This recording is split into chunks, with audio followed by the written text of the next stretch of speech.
Got anything on you? Stay with him. I'm at my house. Okay, I don't know. I'm asking you. What's your name? Gervonta. Gervonta. What? Gervonta. Gervonta is your first name? Yeah. Okay, what's your last name? They're saying he can get anywhere up to 7 years if convicted of all charges, right? When you break down the situation, when you're a celebrity or an athlete and you have... What began as a quiet federal operation has now escalated into a major investigation that could tarnish Tank's legacy. Authorities reportedly discovered large amounts of unregistered cash inside his Florida mansion, following claims that he purchased expensive jewelry with money that may not be linked to any declared or traceable income. These revelations have raised serious concerns about possible money laundering and prompted federal agents to revisit Gervonta Davis's history of legal and financial irregularities. Gervonta Davis, world champion, man. Oh, man, not again, dog. You the big dog, man. Hey, you Baltimore's finest, man. Yeah, across the Delaware Bridge, right? Yeah, that's him. That's you. Yeah, man. But this time, it's not just Tank under the microscope. The shadow of Floyd Mayweather Jr., Davis's former mentor, promoter, and longtime influence, still looms large, now seemingly entangled in the controversy. These new revelations surface, just as Mayweather himself has been linked to a multi-million-dollar real estate scam involving a fraudulent company accused of defrauding investors. The timing has sparked speculation among fans and analysts alike, raising questions about whether Davis may have been influenced or even groomed into similar dealings under Mayweather's watch. Hey, Devontae, what do you have to say about the charges against you? Gervonta, you were charged. You got nothing to say, guys. Come with me. I'm your body. Did you punch that woman in the face? You got nothing to say. Right now at 4:30, a boxing star bonding out of jail in Broward County and refusing to answer. For years, Tank Davis has followed in Floyd Mayweather's footsteps, mirroring his flash, his wealth, his fleet of luxury cars, and even his controversies. But as federal agents dig deeper into Tank's finances, some argue the similarities have gone beyond style. They're now rooted in substance. Like Floyd, Davis carries a history stained by domestic violence, public altercations, and now the looming possibility of financial misconduct. Tank Davis had a history of assault charges and more. On September 19, 2017, an arrest warrant was issued for Davis, who was being accused of first-degree aggravated assault. The charge was later changed to a misdemeanor second-degree assault, which carries a maximum potential sentence of 10 years or a fine of $2,500 or both. At the court, Anthony Wheeler, a childhood friend, complained that Davis punched him on the side of the head with a gloved fist. He then stated that he was diagnosed with a concussion at the hospital. The incident took place at Upton. The discovery of the undeclared cash reportedly came during follow-up proceedings related to the 2023 burglary at Davis's Parkland mansion. The break-in occurred while Davis was serving jail time for a 2020 hit-and-run and millions in luxury. Items were stolen, including exotic cars like a Lamborghini Urus and a Ferrari SF90. At the time, the sheer display of wealth raised eyebrows. But now, federal investigators are viewing the situation through a different lens. Was all that money legitimate? In March 2021, he was indicted on 14 counts for allegedly causing a serious car crash after running a red light after a November 2020 birthday party in downtown Baltimore. His Lamborghini struck another car and left it smoking, sending the occupants to the hospital, including a pregnant woman. He allegedly left the scene in a Camaro that pulled up minutes later. On February 16th, Davis accepted a plea deal that saw him plead guilty to leaving the scene of an accident involving bodily injury, failing to notify an owner of property damage, driving on a suspended license. The cash now under investigation was allegedly never reported in Davis's tax filings or banking records. Sources close to the case claim the money wasn't stored in any secure financial institutions. It was hidden inside his home. This method of keeping large sums off the books is a textbook red flag in financial crime probes, and the involvement of multiple federal agencies signals that the case is being taken seriously at the highest levels. The incident has also resurfaced the long-standing tensions between Davis and Mayweather Promotions. For years, Davis publicly hinted at friction with Floyd, expressing frustration with how his career was managed. Recently, YouTuber show Biz the Adult weighed in, suggesting that Davis's discontent wasn't about money, but about legacy. Now, beyond that case, he also still had a hit and run accident case that was still hanging over his head from a couple of years ago. And so he finally went before the judge for sentencing, and he ended up getting 90 days of home detention along with 3 years of probation. So as of right now, it's reported that he's spending those 90 days with his trainer, Calvin Ford, and looking forward to moving past this 90-day home detention. Despite being hailed as the face of boxing, Gervonta Davis has yet to build a resume filled with elite, legacy-defining opponents, a choice many attribute to Floyd Mayweather's strategic influence. Gervonta didn't know you could be the face of boxing without fulfilling your legacy, said YouTuber Showbiz the Adult in a recent video. He looked up and was like, I'm still hungry. That hunger for purpose, for recognition, for something deeper than pay-per-view numbers, may be fueling Davis's increasingly erratic behavior. Most recently, the WBA lightweight EE champion stunned fans by announcing his retirement, stating simply that he wanted to make money and stay out the way. That's why I don't want to box no more. I want to do therapy, right? But I feel as though if I do therapy, it will lose the fire that I have inside me. I want everything out of me where so I don't never think about fighting again. I don't think about even getting angry, you know what I mean? Because I have 2 girls, 2 daughters. I'm wanting to be much softer, you know what I mean? In his own words, I want to be living without being seen. Some took it as a sign of a fighter finally at peace, but others now see it as a man trying to disappear before more is revealed. Ironically, Davis is still slated for a high-profile rematch against Lamont Roach in August 2025 at Barclays Center in Brooklyn, a bout he's framing as one of his final appearances. Whether that fight actually happens may now depend on how this federal investigation unfolds. If charges are filed or his assets are frozen, Davis's in-ring future could end well before 2025. As for Mayweather, his own legal troubles continue to mount, casting an even darker shadow over the legacy he helped shape. Incarcerated, I felt like I wasn't supposed to be in there. Hey, take that shit fly right here. I ain't gonna lie, your beard is finally doing It was a learning experience. You know what I mean? It showed me that that's not where I want to be. And I got kids, you know what I mean? I got kids I gotta take care of. Got family, friends, and everything I gotta take care of. Mayweather was recently named in a lawsuit alleging that his name and brand were used to mislead investors in a large-scale real estate scam, one in which he reportedly claimed ownership of properties that weren't even in his name, while Floyd has denied any direct involvement, insisting he played no role in the scheme's operations. The allegations have further tarnished his already controversial public image. Now, fans are starting to connect the dots. Davis idolized Mayweather. He mimicked his lifestyle, built his brand around Floyd's legacy, but he may have also absorbed the darker elements of Mayweather's playbook. From domestic violence allegations to stashing large sums of cash off the books, the parallels are no longer subtle. They're impossible to ignore.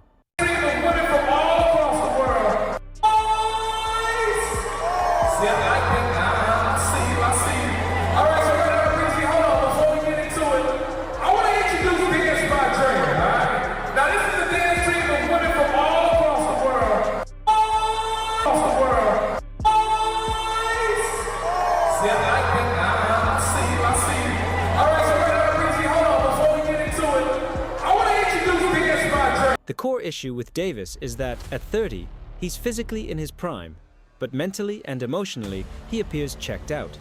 He's weary of the sport, bitter about his legacy, and possibly involved in financial matters that extend beyond boxing. Federal agents are monitoring the situation, and so is the boxing community. If the ongoing investigation results in charges, it could signal a dramatic fall from grace for a man once hailed as Mayweather's successor. But it would also serve as a cautionary tale about the dangers of valuing money and fame over integrity and personal growth. As Bill Showbiz said, money isn't the answer. You won't find happiness chasing it. With Davis's future uncertain, one question looms large. Is this the end of Tank's fighting career or the start of his toughest? Battle yet? A lot of you guys are talking about what Gervonta Tank Davis said, talking about him pricing himself out, saying that he won 150 M's for his rematch with Ryan Garcia. Ryan Garcia, y'all want to know what I think about that whole video? It looks like Gervonta is on the outskirts. Listen, man, where everything is happening, dude, all these fights are being made over there. It just looks like Gervonta is on the outskirts looking for the perfect op. But at the same time, talking about how big of a brand he is. However, the talk around Tank Davis sounds more like warning signals.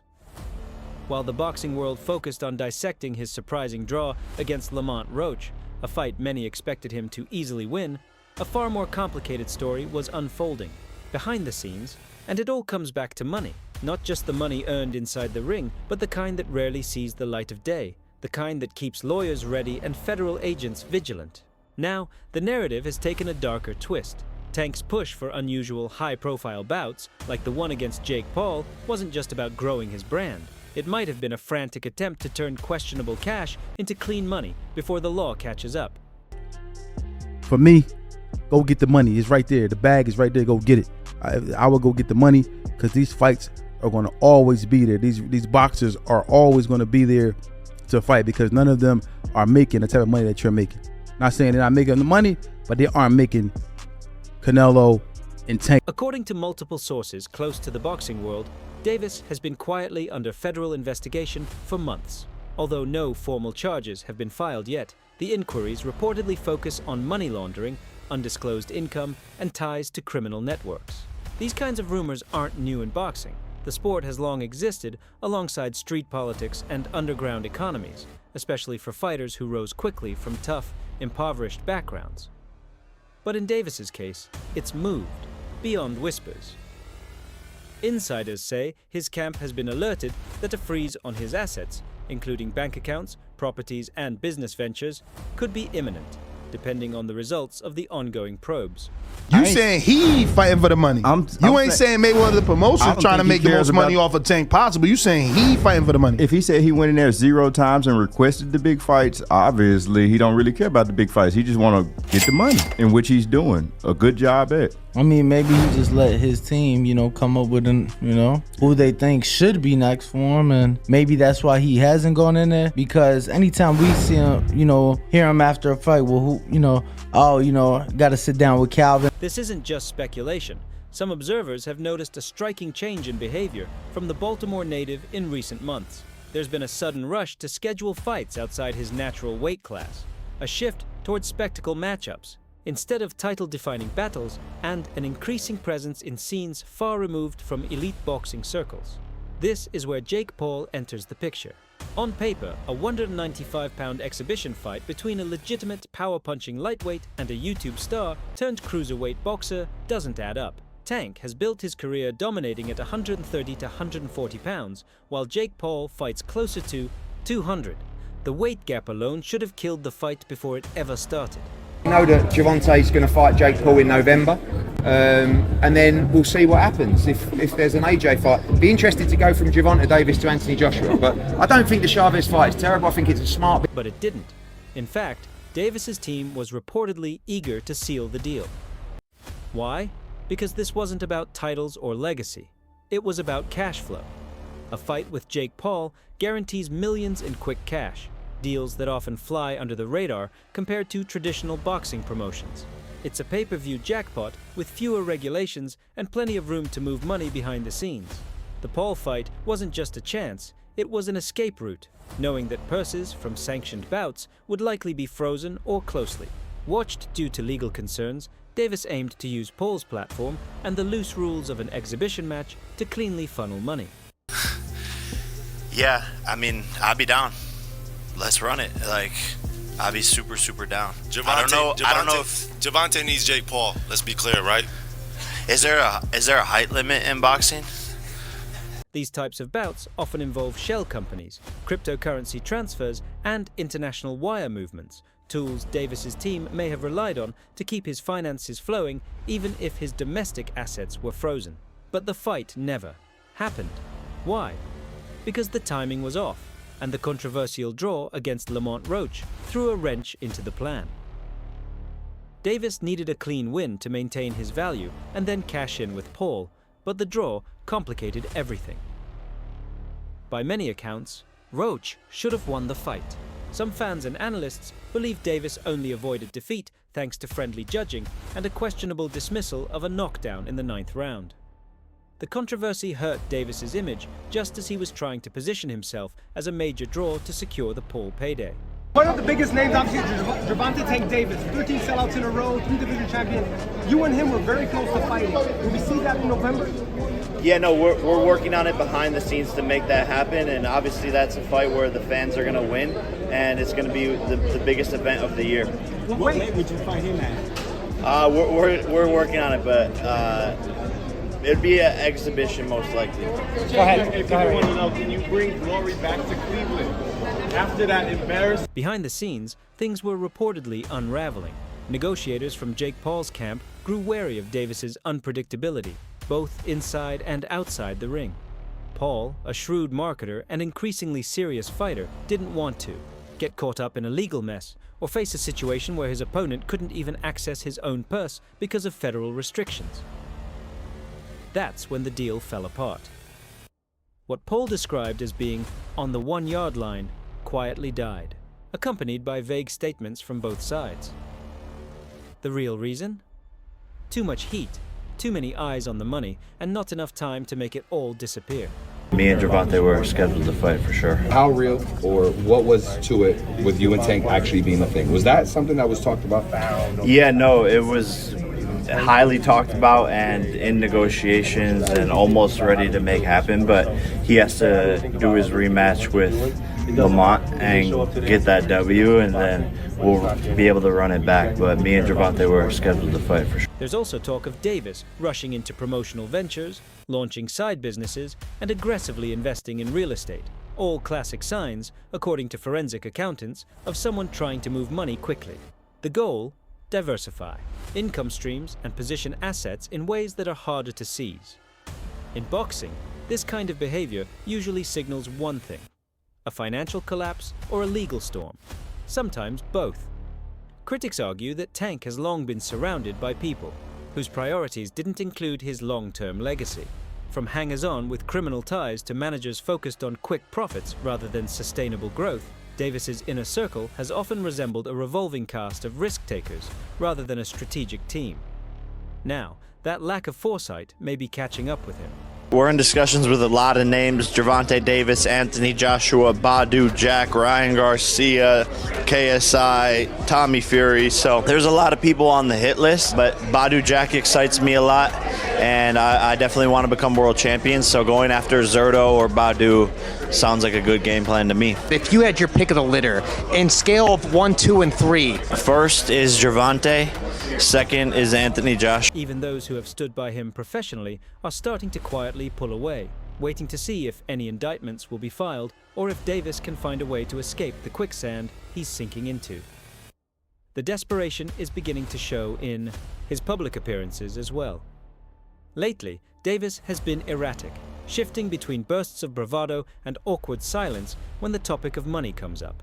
In a now-deleted Instagram Live, he hinted at people trying to take everything he's built, a line many interpret as a direct nod to possible government asset seizures. His cryptic posts, sharp attacks on critics, and sudden obsession with flaunting luxury items online all paint the picture of a man trying to enjoy his wealth while he still can.